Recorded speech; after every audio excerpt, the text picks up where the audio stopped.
जब भी आप कोई पोएट्री या शायरी सुनते हो, आप उसकी गहराई में खो जाते हो। ऐसा इसलिए क्योंकि उस पोएट्री के शब्द सेम होते हैं लेकिन उसके मतलब बहुत गहरे होते हैं। इसी तरह जब कोई भी आर्टिस्टिक काम विजुअल फॉर्म में किया जाता है तो हम उसे विजुअल पोएट्री बोलते हैं। कंतारा को सिर्फ एक मूवी कहना इसके डिवाइन नेचर से मजाक करना जैसा होगा। जब भी कोई movie best of cinema represent करती है, मैं उसका एक्सपीरियंस करने सिर्फ थिएटर में जाता हूँ। इसलिए इस डिवाइन मूवी को देखने के बाद मुझे विजुअल पोएट्री की वो झलक दिखी जिसमें कुछ हिडन पॉइंट्स भी है। इसलिए अगर आपने ये मूवी नहीं देखी है तो सबसे पहले मैं रिक्वेस्ट करूंगा कि आप थिएटर में जाके इसको एक्सपीरियंस करें, क्योंकि इस पॉइंट के बाद आपको स्पॉयलर्स मिलेंगे। सबसे पहले तो नाम। कंतारा का मीनिंग एक मिस्टिकल फॉरेस्ट है। विकिपीडिया के हिसाब से इस मूवी के नाम को लेकर कोविड के टाइम पे थोड़ा कन्फ्यूजन था, इसलिए बाद में कहानी के हिसाब से सबसे ईजीएस्ट एंड परफेक्ट नाम कंतारा ही रखा गया। जब हम मूवी के प्लॉट पे बात करते हैं तो इस मूवी में माइथोलॉजी की बहुत स्ट्रॉन्ग ग्रिप है। चाहे आप किसी भी रिलीजन से हो या फिर आप चाहे तो इन चीज़ों में बिलीव करते हो या नहीं, लेकिन थिएटर से जब आप बाहर निकलेंगे तो आपको एहसास होगा कि वो डिवाइन पावर आपके साथ हमेशा है और ये मूवी आपको अलग तरह से एनलाइटन भी करेगी। मूवी के स्टार्टिंग में जब राजा अपनी शांति के लिए सब कुछ ट्राई करता है और लास्ट में जब वो जंगल में जाके शांति प्राप्त करता है, तो यहाँ पे बताया गया है कि मिनिमलिज्म और नेचर के करीब जाने से आपकी लाइफ का हर एक पार्ट सॉल्व होगा।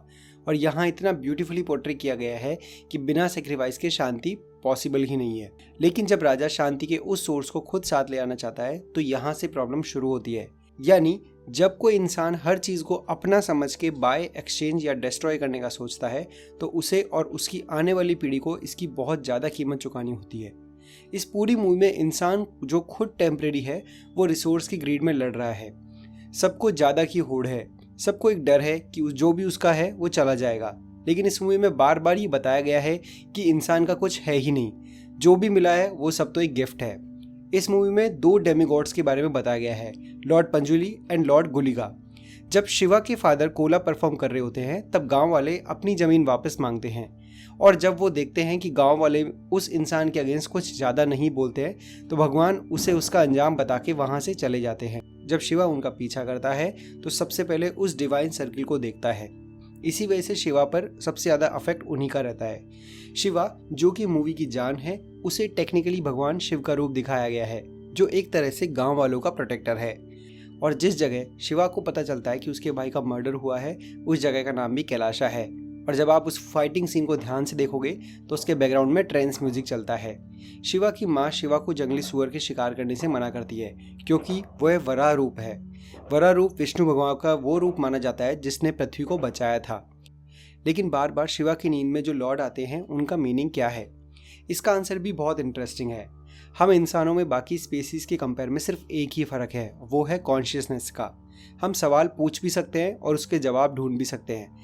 हर इंसान की लाइफ का कोई ना कोई पर्पस ज़रूर होता है, नहीं तो हम यहाँ सिर्फ खाने पीने और मर जाने के लिए नहीं हैं। इम्पॉर्टेंट ये है कि हमारी एग्जिस्टेंस से क्या फ़र्क पड़ता है। शिवा जब भी जंगल की तरफ जाता है तब उसे वरा रूप की आवाज़ सुनाई देती है। जब वो चैन की नींद लेता है तो लॉर्ड पंजुली उसकी सोल को जगाते हैं, उसके अंदर के लॉर्ड गुलिगा को जगाते हैं। भगवान सब जानते हैं, वो चाहते तो कोला करते वक्त शिवा के भाई के थ्रू लैंडलॉर्ड की पूरी सच्चाई वहीं खोल सकते थे, लेकिन भगवान मौका देते हैं क्योंकि पनिश गलत इंटेंशन को नहीं, गलत एक्शन को किया जाता है।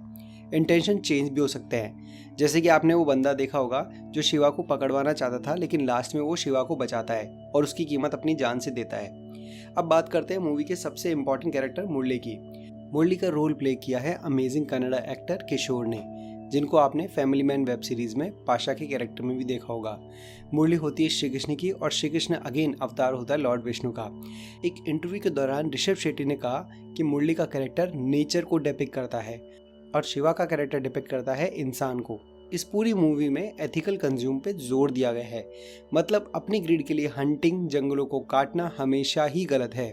शिवा जो जंगलों पे डिपेंड है और जंगलों का डिस्ट्रॉयर है लेकिन गांव वालों का प्रोटेक्टर है, और मुरली जो जंगलों का प्रोटेक्टर है वो गांव वालों के लिए डिस्ट्रॉयर। और इन दोनों के बीच में ब्रिज का काम करता है लॉर्ड पंजुली, और उसको प्रूव करता है ये ब्यूटीफुल डायलॉग जब शिवा बोलता है जंगल में एक पत्थर है, जब भी जंगल की आवाज़ सुननी हो तो उनके कान लगा लेना। मैंने जंगल की आवाज़ सुनी, और इसके जवाब में मुरली बोलता है कि मैं कान लगा के सुनूंगा, हो सकता है मुझे देव की आवाज़ आ जाए। यहाँ एक तरह की संधि की बात की गई है। इस कॉन्सेप्ट में प्रकृति और संस्कृति के बीच में एक ब्रिज दिखाया गया है कि अपनी ज़रूरत के लिए ईश्वर ने हमें बहुत सारे रिसोर्सेज दिए हैं, लेकिन हम उन सभी रिसोर्सेज को अपना मान के एक दूसरे से लड़ते हैं। अब लास्ट बात करते हैं क्लाइमैक्स की। क्लाइमैक्स में जब लड़ते लड़ते शिवा अपनी जान गंवा देता है, तब लॉर्ड पंजुली आकर शिवा के अंदर के लॉर्ड गुलिका को पूरी तरह से जगा देते हैं, जो अपना विविध स्वरूप दिखा के अपनी एग्जिस्टेंस बताते हैं। लास्ट में जब कोला होता है तो उसमें एक बार फिर भगवान मुरली को बोलते हैं कि अपने प्रोटेक्टर की जगह संभालो, और सभी गांवों को बोलते हैं कि आपको इस प्रोटेक्टर की प्रोटेक्शन करनी है। शिवा जंगल में अपने फादर की आवाज़ सुन के वहाँ से डिसअपियर हो जाते हैं।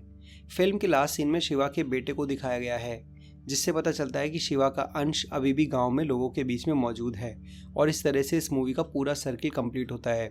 एक सक्सेसफुल और इंटेलिजेंट मूवी वही है जो हजारों सवाल और लाखों जवाब छोड़ के जाती है, लेकिन इन सब से भी बेहतर है हमें हमारी लाइफ में आने वाली हर प्रॉब्लम का सॉल्यूशन हमारे कल्चर में देखना होता है। क्या हम ओवर लॉजिक होने की वजह से उसकी एग्जिस्टेंस पे डाउट करते हैं? क्या हमें भी ये समझना चाहिए कि नेचर से ही हमारा एग्जिस्टेंस है?